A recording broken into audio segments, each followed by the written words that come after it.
الحمد لله والسلام على عباده الذين اصطفى أما بعد فأعوذ بالله من الشيطان الرجيم بسم الله الرحمن الرحيم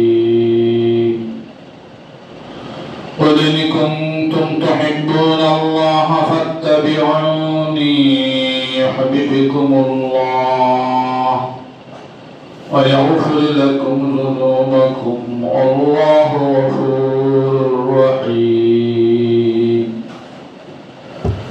وقال النبي صلى الله عليه وسلم لا يؤمن أحدكم حتى أكون أحب إليه من والده وولده والناس أجمعين أو كما قال عليه الصلاة والسلام. صلى الله على سيدنا ومولانا محمد وعلى آله وصحبه وسلم. صلى الله على سيدنا ومولانا محمد وعلى آله وصحبه وسلم. أستغفر الله إن الله غفور رحيم. أستغفر الله إن الله غفور رحيم. سبحان الله وبحمده سبحان الله العظيم. سبحان الله وبحمده سبحان الله العظيم. لا إله إلا الله محمد رسول الله. لا إله إلا الله محمد رسول الله. محترم حاضرين, আল্লাহ তাবারাকা ওয়া তাআলার অসংখ্য অগণিত শুকরিয়া যে রব্বে করিম দয়াময় পরওয়ারদিগারে আলম আমাদেরকে এখন পর্যন্ত সুস্থ অবস্থায় রেখে তার গোলামি করার জন্য তার মসজিদে সর্বাগ্রে জুমার দিন আসার তৌফিক দান করলেন। এজন্য আমরা মহান রবের দরবারে শুকরিয়া আদায় করি, বলি আলহামদুলিল্লাহ। আল্লাহ তাবারাকা ওয়া তাআলা দয়ার মেহেরবানি না করলে কোনো মানুষের পক্ষেই নেক কাজ, পুণ্যের কাজ, ভালো কাজ করার তৌফিক হয় না। এই জন্য সর্বদা রবের কাছে আমাদেরকে প্রার্থনা করা, চাওয়া, দোয়া করা যে হায় আল্লাহ, আমাদেরকে যে কাজ করলে আপনি রাজি খুশি থাকেন, যে কাজ করলে আপনি আপনার হাবিব রাজি খুশি থাকেন, সেই কাজ করার তৌফিক দান করুন। যখনই বান্দা আল্লাহর কাছে চায় তখন আল্লাহ রাব্বুল আলামিন বান্দার উপর রাজি আর খুশি হয়ে যায়। এজন্য উদউনি আস্তাজিব লাকুম, আল্লাহ তাআলা বলেন আমাকে ডাকো, আমি তোমাদের ডাকে সাড়া দেব। যা চাইতে হবে তা সব আল্লাহর কাছে চাইতে হবে, যা প্রার্থনা করতে হবে সব আল্লাহর কাছেই প্রার্থনা করতে হবে। আমি গত জুমাগুলোতে আশুরা সম্পর্কে কিছু আলোচনা করেছিলাম। আশুরার এই ইতিহাস অনেক দীর্ঘ, অনেক লম্বা। বিশেষ করে কারবালার যে একটা ঘটনা, ইমাম হুসাইন রাদিয়াল্লাহু তাআলা আনহু নবীজির নাতি হযরত ফাতিমাতুজ জাহরা রাদিয়াল্লাহু আনহার কলিজার টুকরা আলী ইবনে আবি তালিব রাদিয়াল্লাহু তাআলা আনহুর ছেলে হাসান এবং হুসাইন।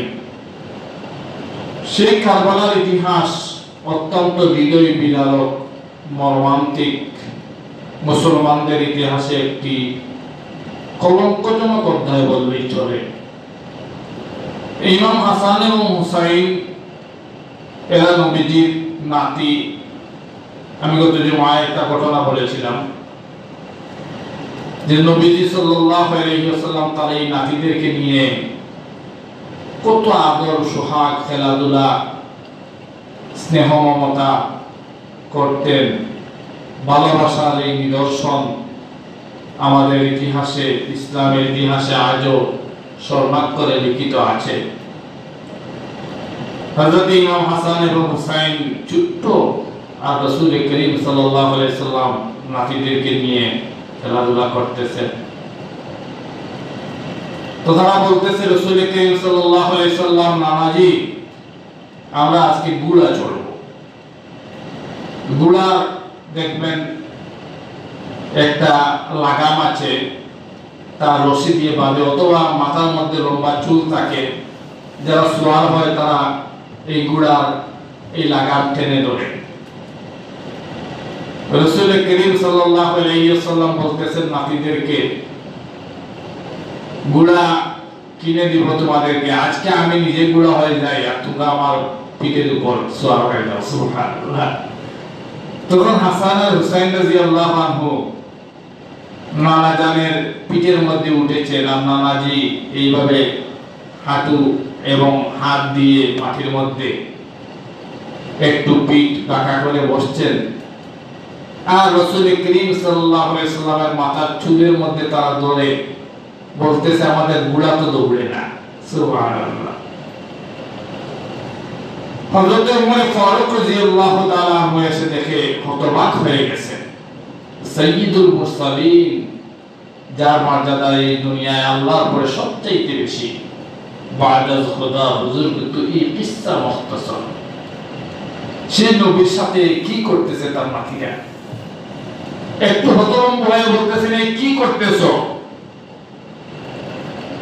রাসূল করিম সাল্লাল্লাহু আলাইহি ওয়াসাল্লাম বললেন, ওমর, এই সুয়ারি যেইভাবে দামি, এই বাহন যেইভাবে দামি, এই বাহনের উপর যারা সুয়ার হয়েছে অর্থাৎ হাসান আর হুসাইন, তারাও কম দামি না। তারা সৈয়দ শাবাব আহলিল জান্নাহ, বেহেশতের সকল যুবকদের সর্দার করে। তো রাসূলের কলিজার টুকরা সেই ইমাম হুসাইন রাদিয়াল্লাহু আনহুকে কারবালার ইতিহাসে প্রান্তরে নির্মমভাবে শাহাদাত বরণ করতে হয়েছে। আহলে বাইতের আরো অনেক সদস্য সহ এদেরকে নিয়ে শাহাদাতের অমীয় সুধা পান করতে হয়েছে। তবে কারবালার শিক্ষা থেকে একটা শিক্ষা নেওয়া যায় যে জালিমের বিরুদ্ধে মজলুমের লড়াই, অর্থাৎ স্বৈরাচারের বিরুদ্ধে নিরীহ মানুষের লড়াই, স্বৈর শাসকের বিরুদ্ধে, অন্যায়ের বিরুদ্ধে, জালিমের বিরুদ্ধে গর্জে ওঠা, এইটাও ঈমানের দাবি। এইটাই কারবালার শিক্ষা থেকে শিক্ষা নেওয়া যায়। কারণ সেই স্বৈর শাসক ছিল ইয়াজিদ, আর ইয়াজিদের বিরুদ্ধে জনগণ কেঁপে উঠেছিল। তারা হযরত হুসাইন রাদিয়াল্লাহু আনহুকে কুফা থেকে হাজার হাজার চিঠি, শত শত চিঠি প্রেরণ করে বলেছিল যে হুসাইন রাদিয়াল্লাহু আনহুকে, আপনি আল্লাহর নবীর নাতি, আপনি আসুন, আপনি না আসলে আমরা পরিত্রাণ পাবো না এই স্বৈর শাসকের কবল থেকে, জালিমের কবল থেকে। আর তাদের আহ্বানে সাড়া দিয়ে হযরত হুসাইন রাদিয়াল্লাহু তাআলা আনহু কুফায় গিয়েছিলেন। ইরাকের সেই কারবালার প্রান্তরে নির্মমভাবে শাহাদাত বরণ করতে হয়েছিল। নবী পরিবারের কোন সদস্য, আহলে বায়াত যাকে বলে, নবীজির বিবি যারা স্ত্রী, তারা মুমিনদের মা, উম্মুল মুমিনিন, মুমিনদের মা, মাকে হারাম, বিয়ে করা হারাম। এইভাবে নবীর বিবিকে কোন উম্মতের জন্য বিয়ে করা হালাল নয়, হারাম। এজন্য এরা উম্মুল মুমিনিন, মুমিনদের মা। আমরা বলি না উম্মুল মুমিনিন আয়েশা রাদিয়াল্লাহু তাআলা আনহা, উম্মুল মুমিনিন আম্মা জান আয়েশা, খাদিজা, এইভাবে আমরা বলি রাসূলুল্লাহ সাল্লাল্লাহু আলাইহি ওয়াসাল্লামের স্ত্রীদের নাম। এরা উম্মুল মুমিনিন, উম্মাহাতুল মুমিনিন।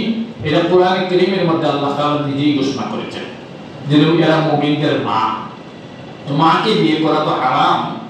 এইজন্য নবীদের স্ত্রীদেরকেও কোন উম্মতের জন্য বিয়ে করা হারাম।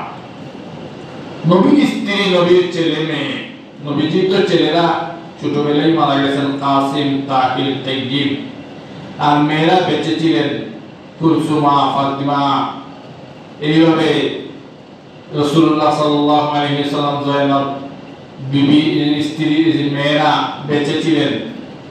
তো এই জন্য নবীজির পরিবারের সদস্য যাদেরকে আহলে বায়ত বলে, সেই আহলে বায়তের কোন সদস্যকে অথবা নবীর কোন সাহাবীকে অথবা নবী যাদেরকে ভালোবাসতেন তাদেরকে যদি কেউ মহব্বত করে, তাহলে সেই প্রকৃত মুমিন, প্রকৃত মুসলমান, প্রকৃত ঈমানদার। যেমন মনে করেন নবীর প্রতি ভালোবাসা থাকতে হবে এই পর্যায়ে যে আপনার মার থেকে বেশি, বাবার থেকে বেশি, ছেলের থেকে বেশি, মেয়ের থেকে বেশি, পরিবার থেকে বেশি, এমনকি আপনার জান প্রাণ থেকেও বেশি। যদি নবীকে আপনি সেই পরিমাণ ভালোবাসতে পারেন, যদি সেই পরিমাণ ভালোবাসা আপনার জন্ম নেয়, তাহলে আপনি প্রকৃত মুমিন। এজন্য রাসূল করিম সাল্লাল্লাহু আলাইহি ওয়াসাল্লাম বলেন, লা ইউমিনু আহাদুকুম হাত্তা আকুনা আহাব্বা ইলাইহি মিন ওয়ালিদিহি ওয়া ওয়ালাদিহি ওয়ান নাসি আজমাইন, আও কামা ক্বালা আলাইহিস সালাতু ওয়াস সালাম। নবীজি বলেন, যতক্ষণ পর্যন্ত প্রকৃত মুমিন মুসলমান হতে পারবে না, যতক্ষণ না পর্যন্ত তুমি তোমার নবীর প্রতি তোমার মা চাইতে, বাবার চাইতে, ওয়ালাদিহি, আপনার সন্তানাদির চাইতে, আর ওয়ালিদিহি, মা বাবার চাইতে বেশি ভালোবাসতে না পারবে, ততক্ষণ পর্যন্ত তুমি প্রকৃত মুমিন হতে পারবে না। তো প্রকৃত মুমিন হতে হলে, মুসলমান হতে হলে নবীর প্রতি ভালোবাসা থাকতে হবে। এজন্য এই যে নবীজির নাতি হযরত হুসাইন রাদিয়াল্লাহু তাআলা আনহু, ইমাম হাসান হুসাইন, ফাতিমা রাদিয়াল্লাহু আনহা, নবীজির মেয়ে, এদের প্রতি আমাদের ভালোবাসার কোনো কমতি নেই। কিন্তু এই ভালোবাসার বহিঃপ্রকাশ ইসলামী শরীয়তের বিধি মোতাবেক হতে হবে। যেমন হুসাইন রাদিয়াল্লাহু আনহু কারবালার প্রান্তরে শহীদ হয়েছেন, সেই শাহাদাতকে লক্ষ্য করে, সেই শাহাদাতকে উপলক্ষ করে, মনে করেন আমাদের দেশে শিয়া নামে এক দল, আমাদের দেশেও আছে, ইরাক ইরানে তো আছেই, পাকিস্তানে আছে, ইন্ডিয়াতেও আছে, বিভিন্ন দেশে আছে, আমাদের দেশেও আছে। তারা কি করে, 10ই মুহররম আশুরা দিন তেজিয়া মিছিল বের করে, শোক মাতমের, দুঃখ প্রকাশের মিছিল বের করে, আর নিজের গায়ে ছুরি দিয়ে তারা ছুরি মারায় রক্তাক্ত হয়। এসব ইসলামে জায়েজ নেই, এসব ইসলামে হালাল নয়, এসব ইসলামে বৈধ নয়, এইসব জিনিস হারাম। এমনি ভাবে আমাদের দেশে আর কিছু কুসংস্কার আছে, যে কুসংস্কারগুলো যুগ যুগ ধরে চলতেছে। যেমন মুহররম মাসে নিরামিষ খেতে হবে, মাছ মাংস খাওয়া যাবে না, দুঃখ প্রকাশ করতে গিয়ে আমরা এই দিন মাছ মাংস ভালো কোনো খাবার খাবো না, এই ধরনের মানে বিভিন্ন ধরনের কুসংস্কার, রুটি হালুয়া এগুলো তৈরি করতে হবে। অথচ এগুলো ইসলামে এই ধরনের কোনো বিধিবিধান নেই। কারণ ইসলামে আছে যে 9-10 মুহররম অথবা 10-11 মুহররম 2 দিন রোজা রাখার কথা, এটা হাদিস দ্বারা প্রমাণিত। অর্থাৎ ইবাদতের নামে যা করবেন তা যদি কোরআন এবং হাদিস দ্বারা হয়, সেইটাই আপনি করবেন। যেটা কোরআন এবং হাদিস ছাড়া নিজের মন গড়া তৈরি, সেটা কখনো করতে যাবেন না, সেইটার নামই বিদআত। এজন্য রাসূল করিম সাল্লাল্লাহু আলাইহি সাল্লাম বলেন, কুল্লু বিদআতিন যালালা খায়রুল কুরুনি কারনিন সুম্মাল্লাযিনা ইয়ালুনহুম সুম্মাল্লাযিনা ইয়ালুনহুম। ওই খুতবার মধ্যে আপনারা শুনেন, প্রতি জুমায় বলা হয় যে নবীজি বলেছেন 3 যুগের পরে ইবাদতের নামে যেগুলো সৃষ্টি হয়েছে এইগুলো বিদআত। কি তিন যুগ? নবীর যুগ, সাহাবীদের যুগ, তাবেঈনদের যুগ। এই তিন যুগের পরে আরো অনেক কিছু আবিষ্কার হয়েছে, যেগুলো ইবাদতের নামে আবিষ্কার হয়ে মানুষকে বিভ্রান্ত করছে, গুমরাহ করছে, পথভ্রষ্ট করছে, পথহারা করছে, মানুষের ইবাদত বন্দেগী নষ্ট করছে। এজন্য খুব সতর্কতার সাথে, শুধুমাত্র হুজুগে কোনো কিছু দেখে এটা হতে আকৃষ্ট হওয়া যাবে না। কোরআন এবং হাদিসের সঠিক মর্মবাণী অনুযায়ী এটা করতে হবে, এবং এইটাই করলে নাজাত পাওয়া যাবে। রাসূল করিম সাল্লাল্লাহু আলাইহি সাল্লাম বলেন, কুল্লু বিদআতিন দালালা। এই তিন যুগের পরে ইবাদতের নামে যা কিছু সৃষ্টি হয়েছে এইগুলো বিদআত, আর কুল্লু বিদআতিন দালালা ওয়া কুল্লু দালালাতিন ফিন্নার। আর বিদআত যা করবে এটা জাহান্নামে যাওয়ার কারণ হয়ে যাবে, এটা গুমরাহি। আমি আজকে আপনাদের সামনে যে আয়াত কারিমা তেলাওয়াত করেছি, এই আয়াত তেলাওয়াতের অর্থ হলো যে রাসূল করিম সাল্লাল্লাহু আলাইহি সাল্লামের প্রতি আমাদের ভালোবাসা আর মহব্বত, আর তার আহলে বায়াত বা তার সাহাবায়ে কেরামের প্রতি কি পরিমাণ ভালোবাসা হওয়া চাই, সেই প্রসঙ্গে আলোচনা করার জন্যই আমি আয়াত তেলাওয়াত করেছি। আয়াতের অর্থ হচ্ছে, কুল ইন কুনতুম তুহিব্বুনাল্লাহ ফাত্তাবিউনি ইউহিব্বুকুমুল্লাহ ওয়া ইয়াগফির লাকুম যুনুবাকুম আল্লাহু গফুরুর রহিম।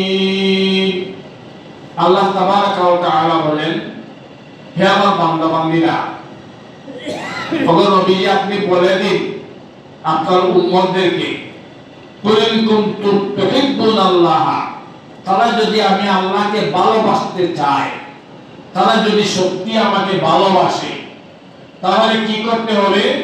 ফাত্তাবিউনি ইউহিব্বুকুমুল্লাহ, নবীজি আপনাকে অনুসরণ করতে হবে, আপনার অনুকরণ করতে হবে। সুবহানাল্লাহ। আল্লাহকে ভালোবাসতে হলে নবীকে অনুসরণ করতে হবে। যেমন আপনি দোতলায় উঠতে হলে সিঁড়ি লাগবে, দোতলায় যেতে হলে লিফট লাগবে, দোতলায় তিনতলায় উপরে উঠতে হলে আপনার মই লাগবে। আপনি যে কোনো একটা মাধ্যম ছাড়া, মই হোক, লিফট হোক, আর সিঁড়ি হোক, যে কোনো একটা মাধ্যম ছাড়া উঠতে পারবেন না।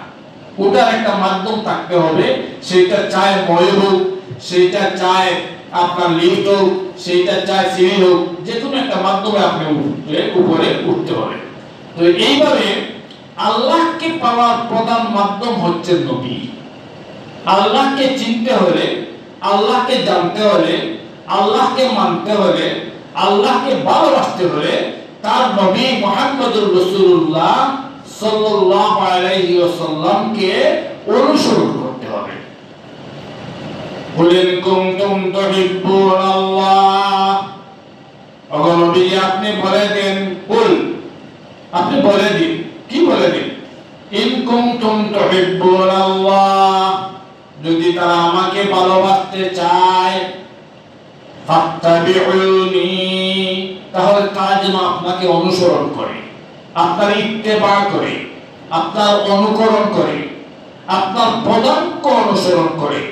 আপনি যা বলেছেন তা যেন তারা মেনে নেয়, যেটা নিষেধ করেছেন সেটা থেকে যেন তারা বিরত থাকে। আপনি যেভাবে চলতে বলবেন সেটা যেন তারা নিজের জীবনে বাস্তবায়িত করে। যদি তাই হয়, ইউহিব্বুকুমুল্লাহ, তাহলে আমি আল্লাহ তাদেরকে ভালোবাসবো। সুবহানাল্লাহ। নবীজি আপনি বলে দিন তাদেরকে, যদি তারা আমি আল্লাহকে ভালোবাসে, বাসতে চায়, তাহলে আপনাকে যেন তারা অনুসরণ করে। আপনাকে অনুসরণ করলে কি হবে? ইউহিব্বুকুমুল্লাহ, আমি আল্লাহ তাদেরকে ভালোবেসে ফেলবো। সুবহানাল্লাহ। আল্লাহর ভালোবাসা যদি কোনো মানুষ পেয়ে যায়, আল্লাহর ভালোবাসা যদি কেউ অর্জন করতে পারে, আল্লাহর রেজামন্দি সন্তুষ্টি যদি কেউ অর্জন করতে পারে, তাহলে সারা পৃথিবীর মানুষ যদি তার মুখালিফ, বিরুদ্ধাচরণ হয়ে যায়, এটা কোনো কিছু আসে আর যায় না, কিছুই হবে না, কিছুই করতে পারবে না। যেমন একটা উদাহরণ সংক্ষেপে দিলে আপনারা বুঝতে পারবেন।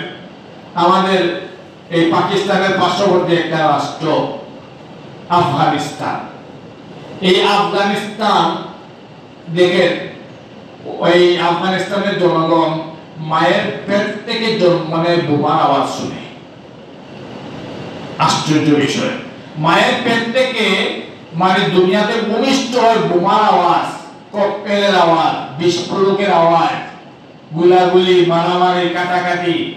মানে এই দেশটা এত দীর্ঘ সময় কি ছিল যে সোভিয়েত রাশিয়া ওয়ার্ল্ডের পৃথিবীর সবচেয়ে সুপ্রিম পাওয়ার রাষ্ট্র সোভিয়েত ইউনিয়ন, সেই রাশিয়া যুগের পর যুগ আফগানিস্তানে বোমাবর্ষণ করেছে, আফগানিস্তানকে নিষ্পেষিত করেছে, নিঃশেষ করে দিয়েছে একেবারে, মানে যুগের পর যুগ। তারপরে সোভিয়েত রাশিয়া হাত গুটাইয়া এই আফগানিস্তান থেকে চলে যেতে হয়েছে। এর পরবর্তীতে আসলো আমেরিকা। আমেরিকাও দীর্ঘ লম্বাটায় দীর্ঘ কয়েক যুগ এই আফগানিস্তানের মাটিকে জাজদা করে দিল। দুনিয়ার পরাশক্তি, পৃথিবীর সবচেয়ে সুপ্রিম পাওয়ার রাষ্ট্র, এরা কি করলো? এই আফগানিস্তানে এইভাবে এদেরকে নিঃশেষ করে দিতে চাইল। পৃথিবীর সবচেয়ে বড় বড় রাষ্ট্র যেগুলো, কেউ আফগানিস্তানের পক্ষে না। কিন্তু এই আফগানিস্তানের মানুষের পক্ষে আল্লাহ রাব্বুল আলামিন, এই আফগানিস্তানের মানুষের উপর সন্তুষ্ট আল্লাহ রাব্বুল আলামিন। বলবেন এটা কেমনে বুঝলেন? এটা কার্যক্রমে বোঝা গেছে। কেন কার্যক্রমে বোঝা গেছে? যে এত প্রযুক্তির যুগে বাঁশের লাঠি দিয়ে পৃথিবীর সুপ্রিম অথরিটি বা সুপ্রিম পাওয়ার রাষ্ট্রকে বিতাড়িত করে দিয়ে তারা তাদের নিজ দখল আবার সঙ্গে নিয়েছে। এটাই তো বোঝা যায় যে একটা সিগলা দিয়ে কিভাবে একটা যুদ্ধ বিমানকে ধ্বংস করে দেয়। এটা কিভাবে সম্ভব? এটা কেমনে সম্ভব?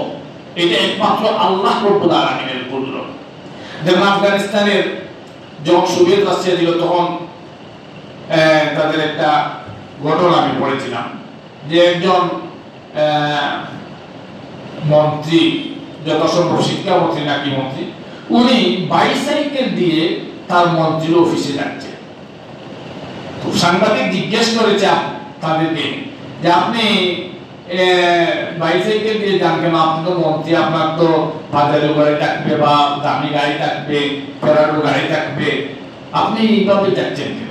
তিনি উত্তর দেন, দেখেন আমি এই মন্ত্রী হওয়ার আগে একটা মাদ্রাসার শিক্ষক ছিলাম, আর সেই মাদ্রাসা আমার বাড়ি থেকে 8 থেকে 10 কিলোমিটার দূর। আমি সেখানে ওই বাইসাইকেল দিয়ে চলে যেতাম। সেইটা দিনের খিদমতের চাইতে মন্ত্রিত্ব বড় না। দিনের খিদমত আমি বাইসাইকেল দিয়ে করতে পারলাম, আর এই দুনিয়ার খিদমত আমি কেন করতে পারবো না? সুবহানাল্লাহ। চিন্তা করেন তাদের যে ইখলাস, লিল্লাহিয়ত, নিষ্ঠা, তাদের যে আন্তরিকতা, এইটা কতটুকু দূর পর্যন্ত এবং কি পরিমাণ তাদের প্রেম ভালোবাসা দেশের প্রতি, এইটা। আর আমাদের দেশের একটা পিয়ন, এই গতকালকে না পরশুদিন দেখলাম 400 কোটি টাকার মালিক। এক পিয়ন 400 কোটি টাকার মালিক। চিন্তা করে দেখলাম এই যে অবস্থাটা, যতক্ষণ পর্যন্ত এই মানুষগুলা সোনার মানুষে পরিণত হবে না, ততক্ষণ পর্যন্ত এটা সোনার দেশ হতে পারে না। তো আফগানিস্তানের সেই জনগণ এবং ওলামায়ে কেরাম, তাদের প্রতি আল্লাহ সন্তুষ্ট। আমি সেই দিকে যাচ্ছি না, আমি উদাহরণ দিতে যাচ্ছি এই কথা যে আল্লাহ সন্তুষ্ট থাকলে পৃথিবীর কোনো পরাশক্তিও তাকে দমাতে পারেনি, দাবাতে পারেনি, নিঃশেষ করতে পারেনি। আজকে আফগানিস্তানের খবর নিয়ে দেখেন, তারা বিভিন্ন ধরনের নতুন নতুন প্রযুক্তির মাধ্যমে, অথচ বহির্বিশ্বের কোনো রাষ্ট্রই সহযোগিতা করতে পারতেছে না, করছে না, অথচ তারা নিজেরা বিমান তৈরি করে ফেলতেছে, যানবাহন তৈরি করে ফেলতেছে, নিজের দেশকে মানে একেবারে ধন সম্পদে ভরপুর করে দেওয়ার তার প্রচেষ্টায় রয়েছে। এটা কেন? সততা, নিষ্ঠা, ভালোবাসা, এগুলো তাদের অন্তরে আছে। তা যাওয়া সবথেকে বড় কথা, আল্লাহ সন্তুষ্টি তাদের উপর।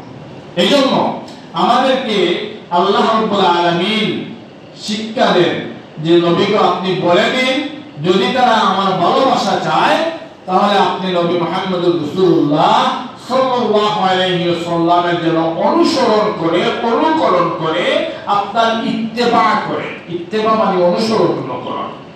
আপনি বলেছেন এইভাবে ভাত খাবার খেতে হবে, ওইটা যেন তারা মেনে নেয়। আপনি বলেছেন এইভাবে তারা টয়লেটে যেতে হবে, ওইটা যেন মেনে নেয়। আচ্ছা দেখেন তো ওই যে খাবারের বেলায় দেখেন প্লেটটা মুছে খাওয়া সুন্নাত। অনুসরণ মানে নবীজি যেভাবে শিক্ষা দিয়েছেন, এটা সুন্নাত হোক, নফল হোক, মুস্তাহাব হোক, খাবারের প্লেটটা মুছে খাবে। আচ্ছা চিন্তা করেন তো এই খাবারের প্লেটটা মুছে খাইলে কি লাভ হবে? ওই বিতর্কিক গবেষক যারা তারা স্টাডি করে গবেষণা করে বের করেছে যে মুহাম্মদ রাসূলুল্লাহ সাল্লাল্লাহু আলাইহি ওয়াসাল্লাম তারা যদিও শেষ নবী মানে না থাকে, কিন্তু একজন বড় বৈজ্ঞানিক মানে, তারা একজন বিজ্ঞানী হিসাবে থাকে, এটা তারা মানিয়ে নেয়। তারা গবেষণা করে নবীজির প্রতি সুন্নতকে নিয়ে তারা চিন্তা করে যে নবী মুহাম্মদ রাসূলুল্লাহ সাল্লাল্লাহু আলাইহি ওয়াসাল্লাম কেন এইটা সুন্নত শিক্ষা দিলেন তার উম্মতকে।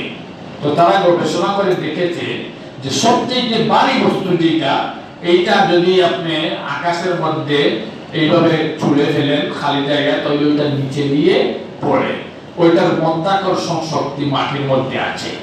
তো তারা এই যে গবেষণা করেছে এইগুলো নিয়ে যে খাবারের মধ্যে সবচেয়ে ভিটামিন, ক্যালোরি, ক্যালসিয়াম, ভিটামিন যেগুলো আছে ওইগুলো খাবারের মধ্যে খাবারের শেষে থেকে যায়, ওইটা গ্রহণ করলে নিজের শারীরিক অনেক উপকার হয়। সুবহানাল্লাহ। চিন্তা করেন, তারা গবেষণা করে বের করেছে যে এই জন্যই নবী মুহাম্মদ তার উম্মতকে শিক্ষা দিয়েছেন খাবারের প্লেটটা মুছে খাওয়া সুন্নাত।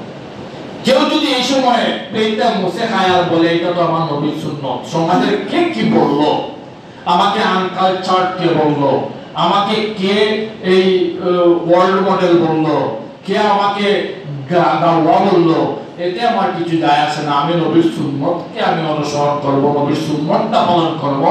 তাহলে ওই খাবার খাওয়ার সাথে সাথে যতক্ষণ সময় সে খাবারের মধ্যে ব্যবহার করলো ততক্ষণ পর্যন্ত চিন্তা করেন তার নামায় আমলে লিখা হবে সে সওয়াব বা নেকি কামাইছে। সুবহানাল্লাহ। এইভাবে মনে করেন আপনি টয়লেট, এখনকার দিনে তো আপনার বাসার ভিতরে টয়লেট, আগেকার দিনে তো জঙ্গলের বাহিরে টয়লেটের ব্যবস্থা ছিল। রাসূল করিম সাল্লাল্লাহু আলাইহি ওয়াসাল্লাম শিক্ষা দিয়েছেন হাড্ডি আছে না, গরু ছাগল এগুলোর হাড্ডি, মোরগ বিভিন্ন হাড্ডি, এইগুলো দিয়ে আপনি ইস্তেঞ্জা করবেন না। দেখেন নিষেধ। এটা তো কারণ আছে কেন, যে এগুলো বা জিন্নাতের, জিন নামের যে জাতি আছে এদের খাবার, এরা খাবার গ্রহণ করে।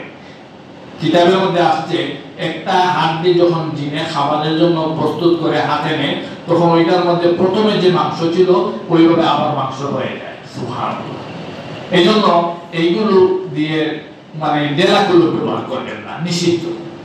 আবার ওই যে আমরা খাবারের বেলায় হাড্ডিগুলা বা কাটা, মাছের কাটা হাড্ডি, ওইগুলা পানির মধ্যে ফেলে দিই, ওইটা খেয়াল রাখবেন। এটাও নবীজির একটা শিখানো সুন্নাত যে এইটা আপনি পানির মধ্যে না ফেলে একটা শুকনা পাত্রের মধ্যে, বাসনের মধ্যে, প্লেটের মধ্যে রাখবেন।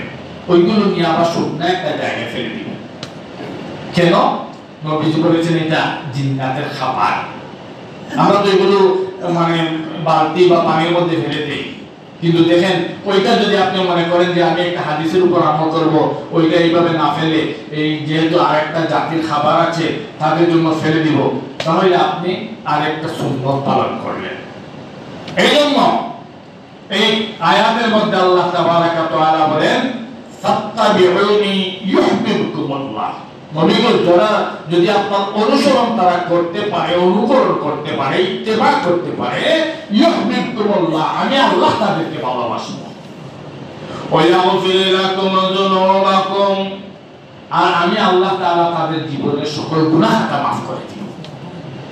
নবীর অনুসরণ করলে আল্লাহ তাআলা ভালোবাসবেন, আর আমাদের জীবনের যত গুনাহ আছে, পাপ আছে, গুনাহ আছে, এইগুলো আল্লাহ তাআলা মোচন করে দিবেন। ওয়া ইয়াগফির লাকুম যুনুবাকুম, যুনুবাকুম মানে গুনাহ, তাদের পাপ আমি মোচন করে দিব, পাপ পঙ্কিলতা আমি মাফ করে দিব। আল্লাহ তাআলা আমাদেরকে মাফ করে দিলে আর আমাদের কি আছে? এই মাফ পাওয়ার জন্যই তো আমাদের সব ইবাদত বন্দেগী। এই জন্য নবীর অনুসরণ করতে হবে, অনুকরণ করতে হবে, নবীর সুন্নতের উপর নিজের জীবনকে সাজাতে হবে, নবীর পরিবারকে ভালোবাসতে হবে, আহলে বাইতকে ভালোবাসতে হবে, নবীর সাহাবীদেরকে ভালোবাসতে হবে, নবীর তরিকাকে ভালোবাসতে হবে, নবীর সেই উত্তরাধিকারী উলামায়ে কেরামকে ভালোবাসতে হবে। ইন্নাল উলামা ওয়ারাসাতুল আম্বিয়া, হাদিস এই যে জুমার খুতবায় শুনেন, ইন্নাল উলামা ওয়ারাসাতুল আম্বিয়া, নবীর উত্তরাধিকারী হচ্ছেন উলামায়ে কেরাম। ওয়া ইন্নাল আম্বিয়া লাম ইওয়ারিসু দিনারা ওয়ালা দিরহামা, নবীজি বলেন আমার তো সম্পদ রেখে যায়নি যে এই পাহাড়, এই অট্টালিকা, এই বিল্ডিং, এইগুলোর উত্তরাধিকারী না, বরং উলামায়ে কেরাম কিসের উত্তরাধিকারী? আমার দ্বীনের উত্তরাধিকারী, কোরআন হাদিসের উত্তরাধিকারী।